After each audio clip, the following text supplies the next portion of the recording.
খোকারে দেখছো, দেখো নাই? এইটা হইল আমার খোকা।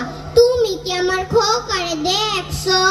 তুমিও দেখো নাই, তোমরা কেউ দেখো নাই, কেউ না। সেই 1971 সালে মুক্তিযুদ্ধের সময় আমার খোকার ঘরে বইয়া রইল না, চইলা গেল মুক্তিযুদ্ধে। মুক্তিযুদ্ধে যাওয়ার সময় আমার এই জড়ায় দইরা কইয়া গেল, মা যুদ্ধে যাচ্ছি মা। আমি তো মুখ্য সূক্ষ্ম মানুষ, যুদ্ধ কি বুঝি?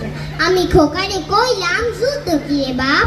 খোকা আমারে কইল, যুদ্ধ হলো দেশের অধিকার, মায়ের অধিকার, দেশকে ছিনিয়ে আনতে হবে, দেশকে স্বাধীন করতে হবে।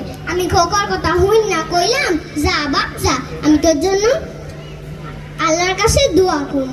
সে কই গেল আমার খোকা, আর ফিরে আইলো না খোকা।